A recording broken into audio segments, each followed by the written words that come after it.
Hey everyone, welcome to Magical Baddies. I'm your host, Sophia, And I'm Leah. and this is the realest podcast on all things mystical, magical, and spiritual. So, welcome. Yay. I'm super excited. We had a little break, but Yes. we're back and it feels really good. I'm really excited. Yeah, and for those of you watching the YouTube, to be completely transparent, if my shirt looks weird, it's because I'm pumping right now. So, shout out to all the moms doing more than one thing. So today is a really special episode because we're going to talk about Leah's bag, really. I'm going to interview you. This is a good primer for Yeah. us to like eventually have guests, because I think that today's subject, decoloniality, which I have a hard time saying sometimes. I just Yeah. want to add like an extra L to it. Yeah. Decoloniality. Where? I don't know. Decoloniality. Decolonize. Um, so we're gonna let Leah get in her back, because I personally, through our friendship, have learned so much about the subject through Leah, and it's never something that I feel is hard to grasp, or um there's no like fear mongering within it. And I feel what I see a lot on Instagram and on social media is a little bit of this like us versus them, and energy to it that like I realized at some point like we're not, Leah and these people are not talking about the same thing. So, Yeah. Leah, what does Webster's dictionary say about decoloniality? I don't know. I honestly don't know what the dictionary definition of decoloniality is. Um, yeah, that's so weird that I've never looked it up before. Yeah, that is weird. Okay, so why don't we go with this? Can you So actually I really want to know, before we dive into the difference between like this pop idea of decoloniality and what it is and what you study and what you present to the world in your work. I want to know how you came to the subject and came Hmm. to really want to, use your voice to let this idea float upon Hmm. in the world. Yeah. I came to this really organically. So I was historically I have been a teacher and worked in education. I was a classroom teacher, and the last school I worked in, I haven't taught in 8 years, but the last school I worked in closed down. The school was in Watts. It actually moved locations. It was in Watts and then Linwood and then Compton. But when I was in Watts, we had so I taught 18 to 24-year-old transitional age youth, people who had been pushed out of traditional school and were trying to come back and get their diploma. um, and we had a very distinct student body ratio that perpetually every year it was like 30% female or femme identified and 60%, or 30 and 60, no, 30 and 70. So math is not my is my subject. 70% male or masculine identified people. um and in general I would say the demographic was mainly cisgendered. But I was the only female staff person. And as such, I just developed a really strong bond with the female and femme students. And at one point, we developed gender groups in our school to have spaces, like closed spaces where people could process their experience in their gender, or gender related experiences. And what I discovered through my experience, because at the time, like, you know I didn't really identify myself as a woman. I mean, I knew that I hadn't really delved into like a gender identity much. Hmm. I knew that I was a woman, but I wouldn't say that like studying gender was like my shit. Like I didn't know about it, but I was the closest thing they had, so I took it Sure. on. And what I discovered is that 100% of my students in that group had experienced sexual assault of some kind. Some experienced ongoing abuse, years and years of abuse. Some had been trafficked into sex work. Some had been, some had just been catcalled. But most of them had some kind of physical experience.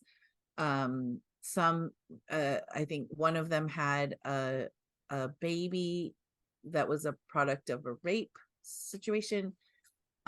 So they had, as a group, a tremendous amount of trauma. And as a teacher, I felt completely powerless. Like, I don't know, what can I possibly do for these people?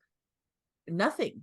As an outsider in the community, Yeah. as someone who doesn't live here, as, you know, for all intents and purposes, a white lady in a black and brown school. Well, what can I possibly do? Nothing.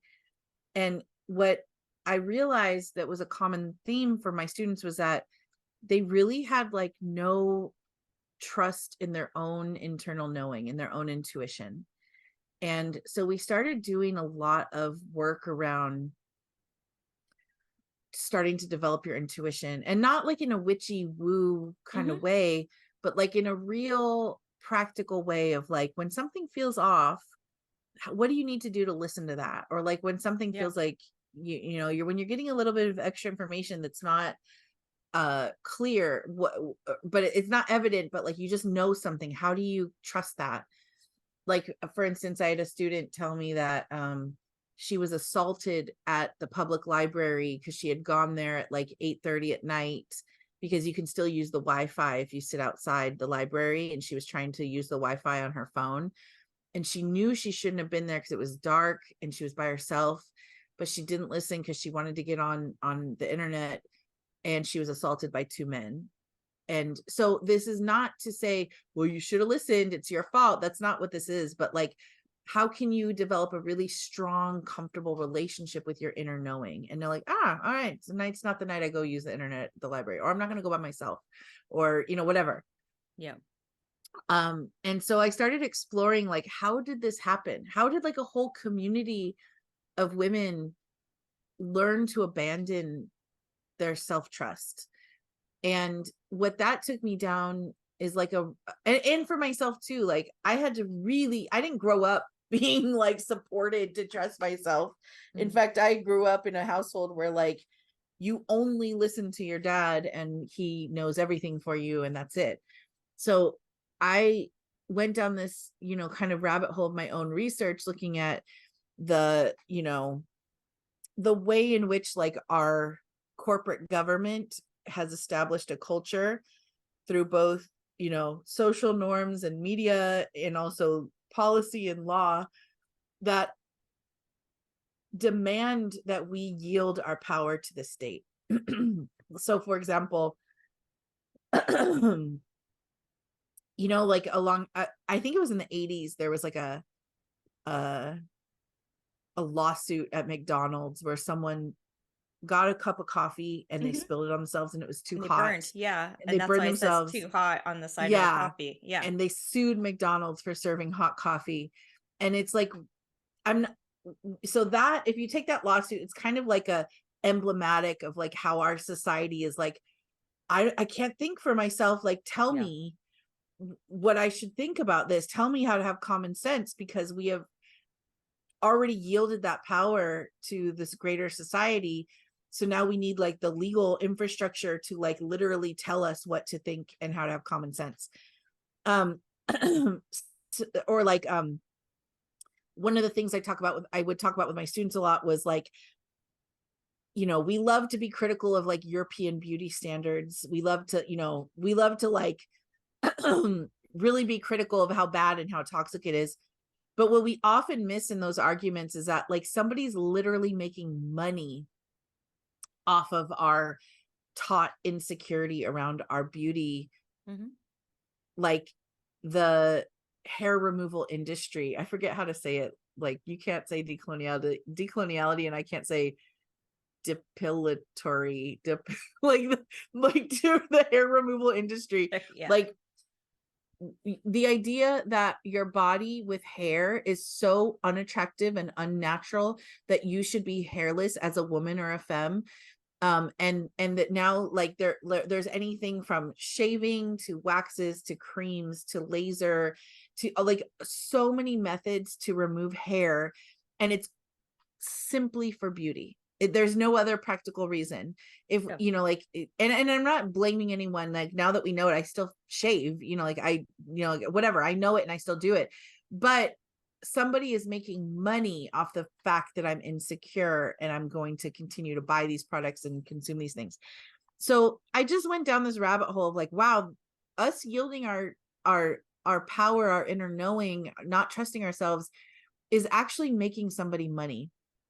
This is a way bigger structure than just like, trust yourself, love yourself. Like, that's not going to be the remedy here. There is something bigger happening. And it led me to create this workshop that I ended up doing at different colleges and different places called Decolonize Your Intuition, which now, knowing what I know, I would never name a workshop that. But at the time, I didn't know. That was like my best guess. This was like 2015, 2016 when this came out. But it was really, I was trying to make the case for like colonialism as a structure is implanted so deeply in us that it has usurped our inner knowing. So that's really like what the roots of my path. That's awesome. Like, thank you. Sorry, I was actually listening to your story. I didn't queue up a question. I do want to point out something though, because I think we have a very mixed bag of listeners, and I'm the one that does all the stats and the data for our podcast. Yeah.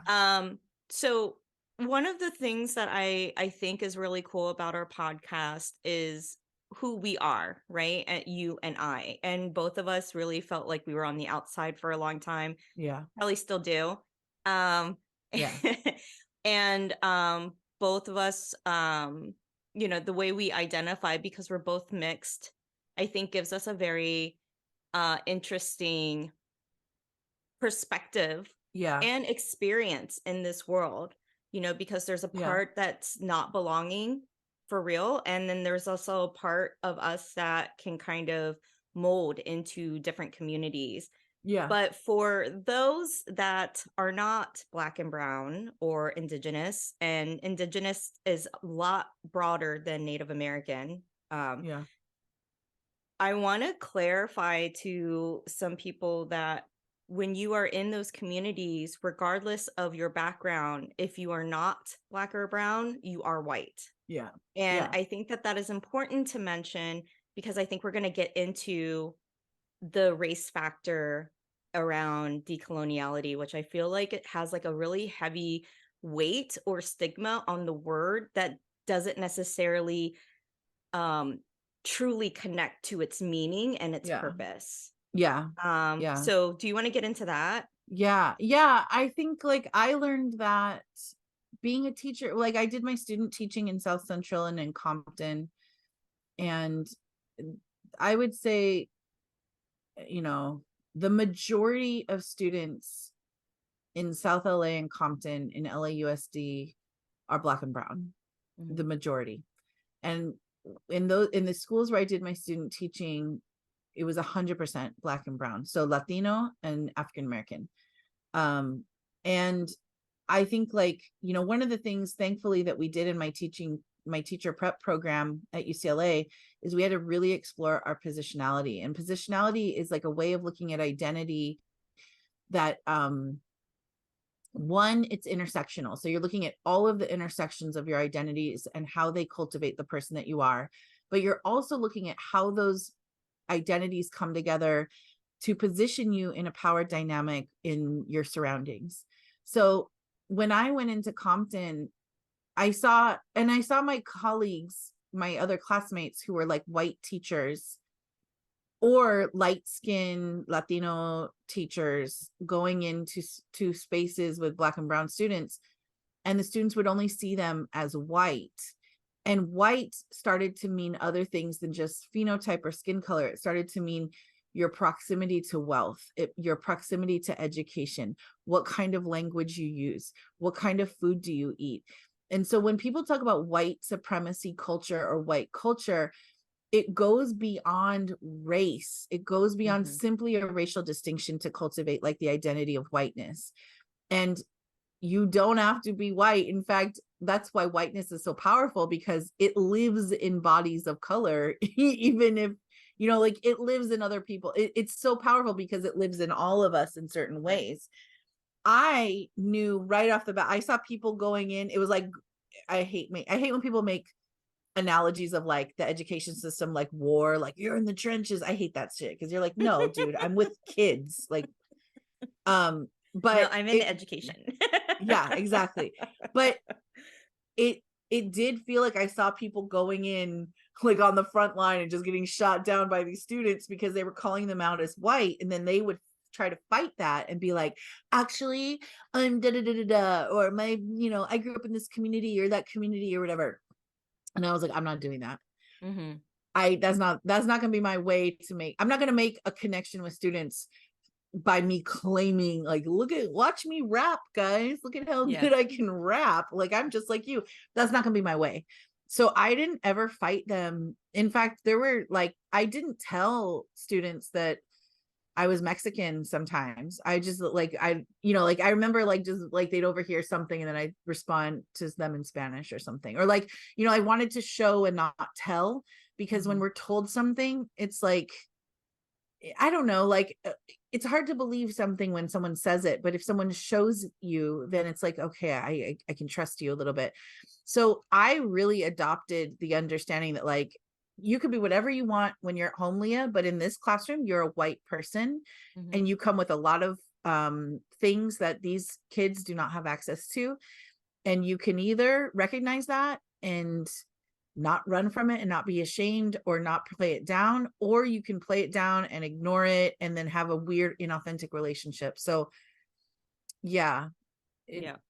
yeah, Yeah, because I see a lot of arguments online like, I have this or my grandmother was that. And I'm like, yeah, it's not that. It's a socioeconomic and cultural thing. It has yeah, nothing to do. And when I mean culture, like lifestyle, it has nothing totally, to yeah, do with your race. yeah, And I think that when we put things out, like verbiage around some of these actions, like get in touch with your indigenous roots, and people are like, "Well, I'm not indigenous," and it completely like like deflates the yeah, purpose.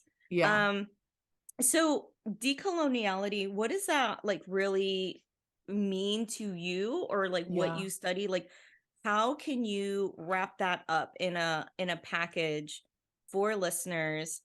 And how can you also like explain, actually, you know what? Let's start with like the pulp. I've been watching a lot of British reality, so I'm sorry. oh, Can, let's explain like the pop idea of decoloniality, and then we'll yeah, get into like the true version of it, because I yeah, think that'll help people understand and differentiate the two. yeah. So I barely hear people use the word decoloniality. It's growing, but what I mainly hear is people use the word decolonize. Like I Mhm. had used decolonize your intuition, decolonize your mind, decolonize your diet, decolonize your spirituality, blah, blah, blah, blah, blah.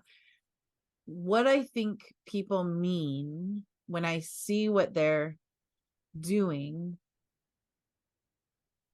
I'm making these opinions are those of Leah and Leah alone. I see people using that word to refer to some kind of going back. Like, how can we go back?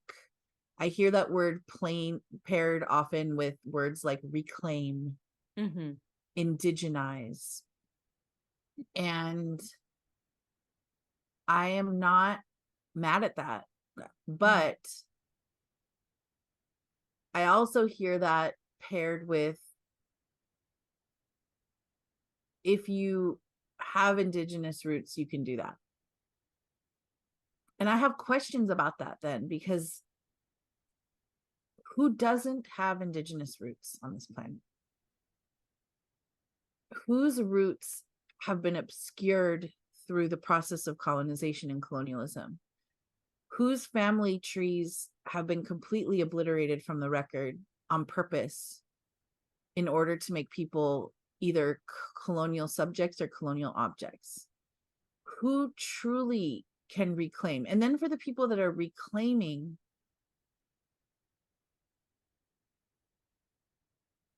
are you, what is, what are you doing? Are you performing something that you saw that people do? Are you having the ontological experience that you believe your ancestors had? Like, I just wonder, I just have questions. So I'm saying this from a non-judgmental place. I understand that despite how people embody or take on the project of decolonization, whatever they think it means, they're coming from the same heart space that I'm coming from, that what exists is not good, that we want something where we are not erased, where other ways of being that are not colonial are not erased, where there is equity for those that have been erased in the colonial project. I believe that we're coming from the same heart space. I believe that there are people, you know, I guess I could talk about myself. Like, my dad's family is Mexican, my mom's family is white. My dad's family, you know, comes from the Rio Grande Valley in Texas, and we're from that area before the Treaty of Guadalupe, which established the Mexican-American border. And half of my family was split into Mexico and half was split into Texas. And when I started looking, I mean, I can't find many census records, but I know that I found, like, my great grandmother was indigenous and she spoke an indigenous language. I know that. And when I found her parents, her dad was listed as a hunter. That was his profession, in the 1880 census. So, like, I know that if I wanted to, that's my lineage too. But what would that mean for me to reclaim something that I would be constructing something out of nothing. And that doesn't feel right to me, for me. So I think that often when I see the word decolonize used, I don't actually think that they're talking about decoloniality. I think that what people are talking about is a social justice stance on bringing erased traditions and erased people back into the present. And what I've learned about myself in my own studies is that's just not my way. But I'm not going to say it's a wrong way, but it's just not my way. And how do you, I think that's a really good way of saying, you know, in order, if we follow these like pop or these oversimplified ways of being, right? Because I think that people are oversimplifying them online. I Yeah. think it creates, really what they're saying is like create the story. And Yeah. as humans, I love a story. Yeah. Yeah. We love a story, right? But Mm-hmm. like, is that story the reality? I guess it could be your reality. It could Yeah. become your reality. Yeah. But I also find that there's a couple of things that stick out for me. And maybe my, you know, I think you had a really great way of articulating your questions. Mine might come off as judgy, but I would like to think this is a non-judgmental judgment zone. So, Yeah.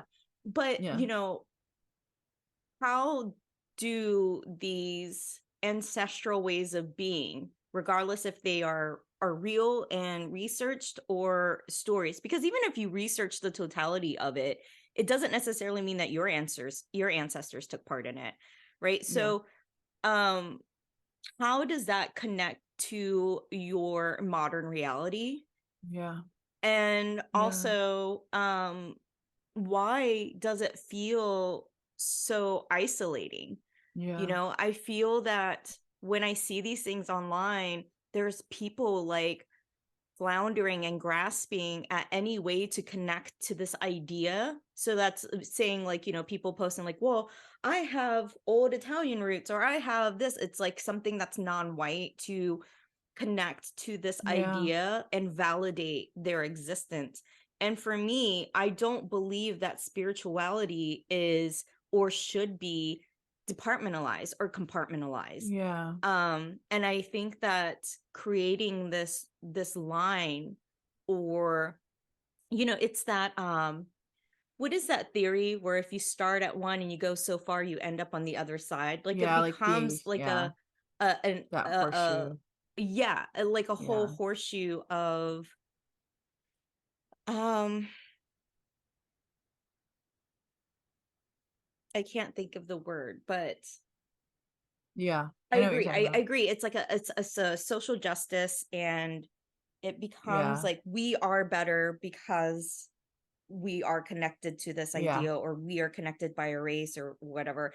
And what Yeah. I think it does is it scares a lot of people off. Yeah. One, two, it creates like no margin for failure, no margin Yeah. for learning. Yeah. It's aggressive, like, Yeah. and look, as somebody who is non-white, there's definitely times where I'm like, that's not my problem and I don't need to explain this to Yeah. you, right? Yeah. Yeah. I have that prerogative. I totally can. Yeah. But but with that being said, I think sometimes a lot of these posts are like, you should know better, you should educate yourself, and it becomes Yeah. a racial theory, and it's not about that. Yeah. From what I understand, from what I've learned from Leah, and I think that a lot of why Leah and I are friends is we have a lot of things in common in the way that we see spirituality, and that um it's less about that and more about taking the saran wrap off of your spirituality and just letting the shit Yeah. pour out. Yeah. And I think that Yeah. what you are articulating is that like this control that the Yeah. government, then colonizers, and whatever has created has become the saran wrap. It Yeah. becomes our programming. And so Yeah. how do we deprogram? And I see that a Yeah. lot too in pop psychology. I see that a lot in what we're talking about now, like Yeah. deprogram. And it really truly boils down to, not to overly simplify this because I know you go to school for this, but it boils down to simplifying. Like the most Yeah. complex things really come down to simplification. Yeah. Yeah. So that's my take on it. And I Yeah. feel that whenever I say, one of my favorite things to do, by the way, because this is getting a little heavy, is to screenshot these posts and send them to Leah and go, thoughts?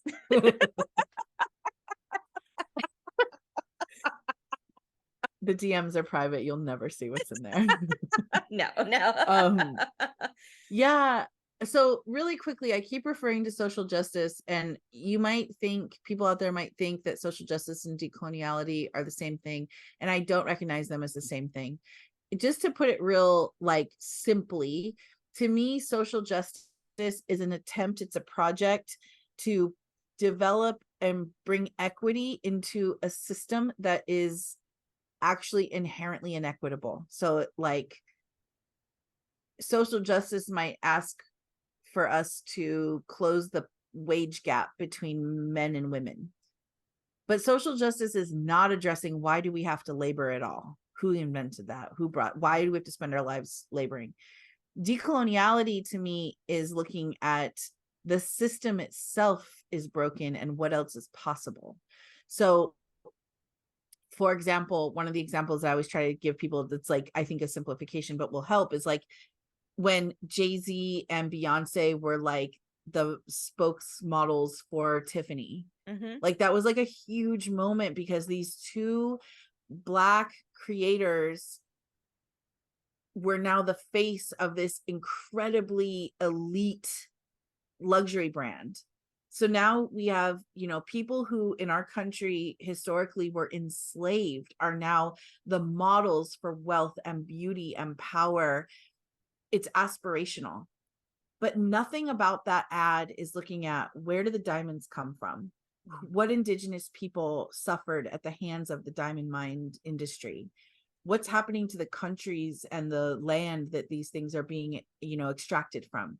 So like, while yes, we can say, oh, representation matters, like there's equity in this system of capitalism, that these African American creators are now reaching this equity, we're not looking at the other side of the planet, that on whose back is this standing.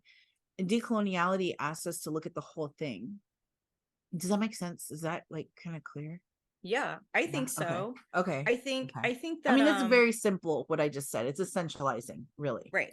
And I think that it's Mhm. important to note that even though we're bringing up social justice and we're bringing up decoloniality, and even in that, um, in this whole Beyonce, Jay-Z, Tiffany's thing, we're not saying one thing is better than the other, or we only believe in one thing or whatever, but we're trying to break down the difference between the two, Yeah. because I think that isolating one or the other, um, and keeping them separate only further isolates the ideas and further isolates maybe a group of people or Yeah. land or whatever.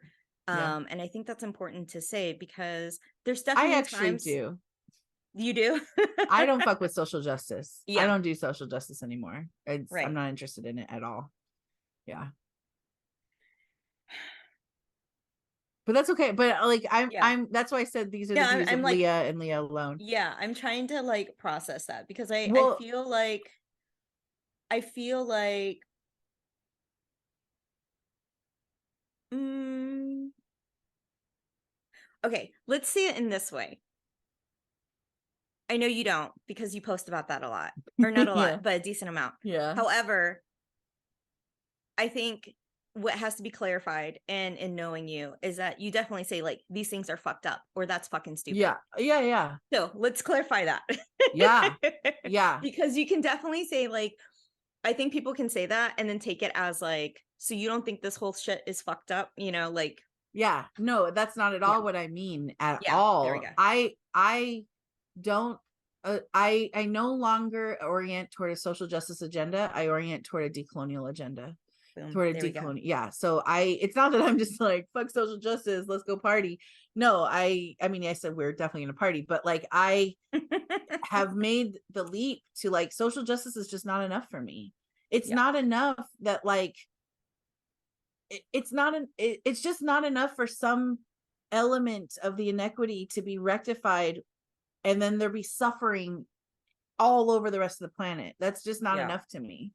And part of it is like what you were mentioning earlier, um to me, is like, we need to learn about ontology. The reason why some of these posts are so shaming or judgmental when they're using the word decolonize, like, you need to do this, you need to do that, is because those posts are using the same strategies of colonialism to try to get across their message. So it's like, well, what Hmm. exactly are we changing then? And I saw this happen really clearly in 2020, during after the murder of George Floyd and the uprising for Black lives, and all of the white people who were suddenly in a frenzy trying to like figure out how to not be racist, and all of the things I saw, so like in social media and like op-ed pieces shaming white people essentially for being in a white body. And to me, it just, that does not, I get what you're doing, but what I see you doing in this racial justice movement is using the strategies of colonialism to try to create racial justice. One, race cannot be deconstructed if we don't deconstruct capitalism. The structure of capitalism requires a labor market, and our labor market in the West was created through race-based classifications. Who are the people that are most in prisons right now? Black and brown people. Well, guess what prisons are? They're money makers. Like, Hmm. who are the people in the labor markets? They're low income people, like people in physical labor markets. They're low income people, and they're disproportionately low income people of color versus low income white people, disproportionately compared to the bigger population of both of those racial groups. Like, our economy requires that. So there is no way, in my opinion, that we can have racial justice and not completely shift the way we orient toward economy. But the racial justice movement was not willing to look at that. It wants justice within capitalism. It wants the wage gap to be closed. It wants, so I just saw, going harkening back to the Audre Lorde essay of like the master's tools will never dismantle the master's house. Yeah. When we use those strategies, and this is the rub though, because we don't really know that we're even using those colonial strategies. Sure. Especially when we use words like decolonize, we're like, I think in my head that I'm against colonization or colonialism, but then I will do the exact same thing. There's an Indigenous writer and scholar from Canada named Leanne Simpson, and she's speaking to her Indigenous students, but she says shame is a tool of settler colonialism. It teaches us to hate our bodies. And while she's speaking to her Indigenous students, I would say that that's true for all of us. It's a tool of settler colonialism. Shame is like a strategy that we use on each other. The government uses it on us. The society uses it on us. Like, I was just talking to somebody who, we were talking about the gang injunction law in California, that like, if you commit like some kind of crime, put quotes around crime for the audio people, and you also are affiliated with a gang, so maybe the gang is a totally separate thing from the crime that you've committed, the gang injunction will add another 7 years to your sentence, no matter what it is. So if you like steal a piece of pizza from 7-Eleven, but you're also a known gang member, you're going to get whatever the 6 months for stealing or whatever plus 7 years. So right now the government is creating a stigma around your identity that is going to follow you forever. Like, shame is a tool that is used to like control us. And so when I see people posting things about decolonize this and that, and they're invoking shame, or they're invoking control, or they're invoking like the methods that have been used by colonization or colonialism for a long time, I know, okay, that's not what I mean when I talk about this, when I study this stuff. I don't mean that. Right. Yeah. Okay. So that's what we mean when Leah gets in her bag. I had to figure out how to get you in there. I go off. I can talk No, forever. it's good. Yeah, that's why I was like, let me think about this. How do I word this so she gets in there? No, I do want to I do want to say, as you're speaking, especially when it comes down to social justice and this like pop idea of decoloniality, is the thing that always clicks in my head is nothing is truly cruelty free.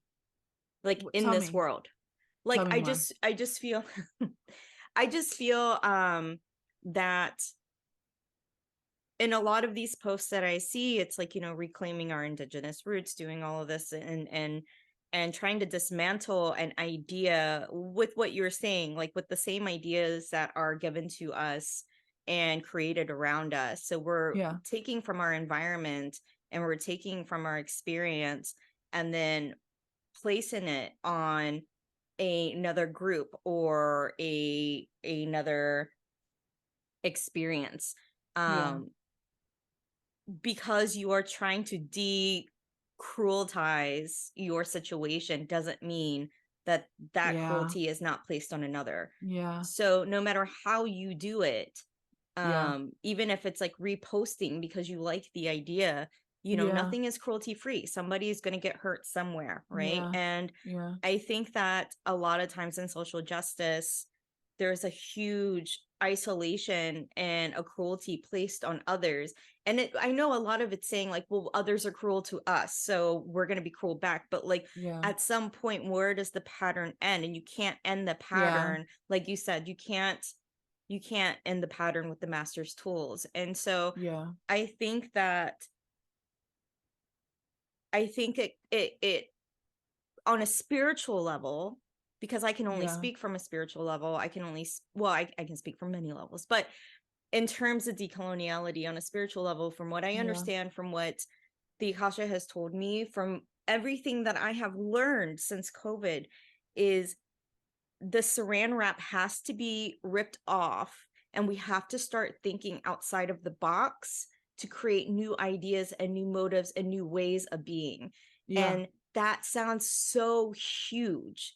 And it is a huge task. It's not as simple as going back to when times were simpler, because frankly, times were not simpler back then either.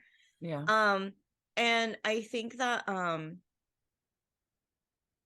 it really comes down to something that I learned while working at a law firm. Um, we see a lot online, like the law of attraction, the law of nature, like all these various laws, especially in the spiritual container. Yeah. And when I worked at a law firm for a little bit, which I always wonder why I worked at a law firm, because it's really not part of my personality, but I am a Libra sun, so maybe that makes sense. But when I was there, one of the attorneys said to me, law is not a science, it's an art form. Yeah. And the best attorneys are the ones that can take that law and flip it upside down or dance Yeah. around it, not the Yeah. ones that adhere to it. And I Yeah. want people to like pause around that, because I think there's a lot of quote laws, and we Yeah. create these like vessels around these ideas of our reality, and truly spiritually what reality is saying Yeah. or the universe is saying, because it's a non-reality Yeah. reality, is to like Yeah. fuck it all, like rip it Yeah. apart. Yeah. And so Yeah. you can't do that when somebody is telling you, you have to do this, you should be doing that. Yeah. And that is kind of, to me, as somebody who does not study decoloniality, a red flag in some of these posts. Yeah, for sure. I mean, just in what you're saying too right now is like uh just to apply the concept of a law to all of creation is colonial. Like we do it, we talk about it, but like there's no law of No. attraction. There are patterns of the way we see, the way we observe existence to be governed, but we only know things like laws, so it must be this way, so it's a law, so let's apply that concept. Anyway, off the topic though, yeah, something that like early, so I've used my Akashic practice in like concert with my development of my decolonial lens, because it's really helped me, because what has happened for me is that reality has revealed itself to me. It's like I now can see through the colonial project. I can see when something is colonial. I can see decolonial options. I can like, I approach things with a decolonial lens, not all the time, but like I'm growing it all the time. But for me, that meant that like reality had to dissolve and I had to rebuild it as something else. And so I relied on my Akashic practice very heavily for the, like the personal support of like, this is scary, what's happening.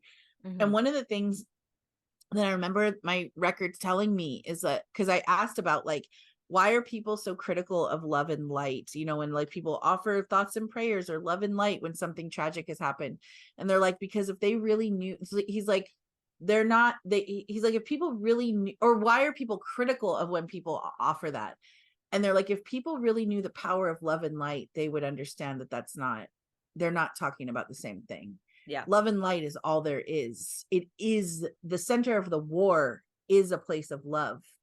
You just don't understand what love is. So you think Yeah. that it's void of love. And that really like shook me. The like, if we really knew the power of love, it's present in the darkest moments. It's present in the worst moments.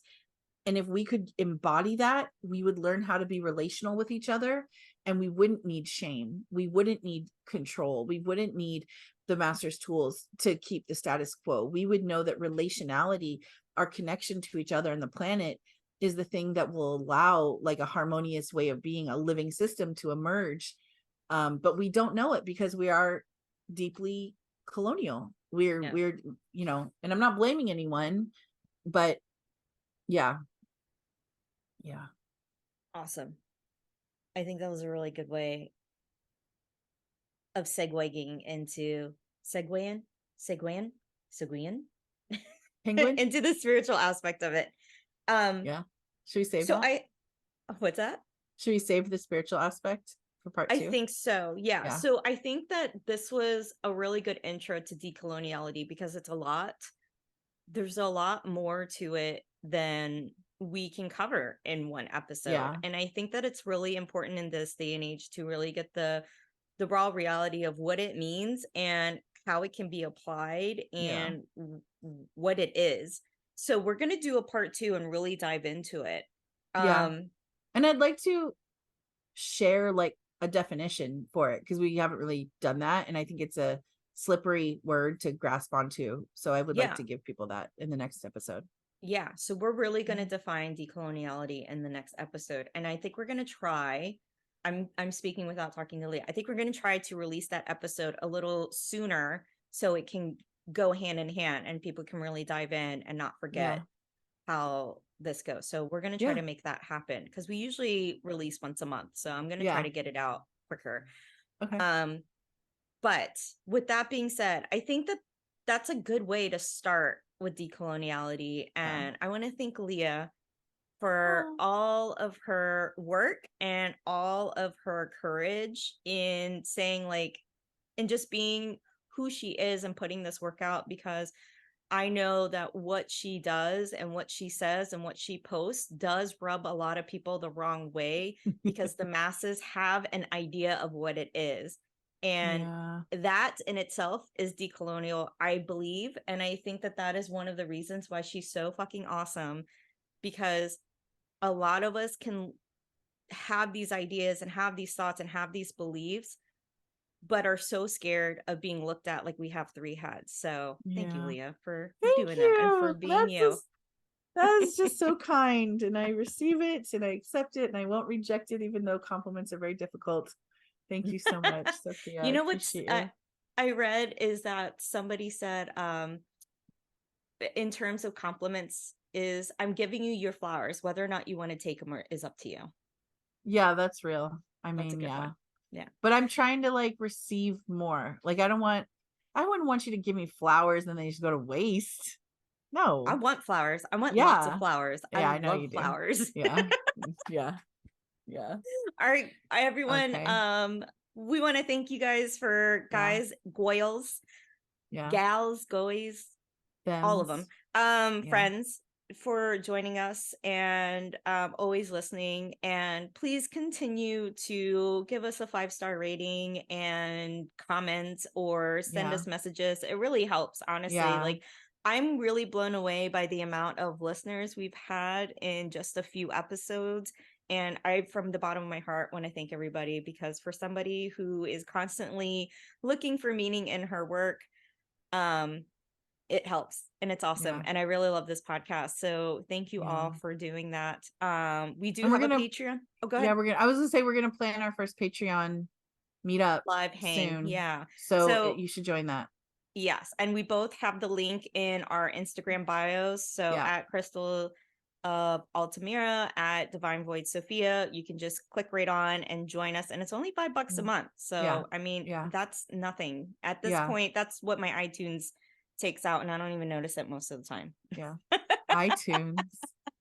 That's Or gone, iTunes, girl. Apple. I'm iTunes so old. is yeah, that's an My Encyclopedia Zynga is like, Britannica. Yeah, but go get your Tamagotchi. It needs you. yeah, my Fitbit. Um, awesome. So thank you all, and we'll see you soon in the next episode. Yeah. Bye, everybody. Bye.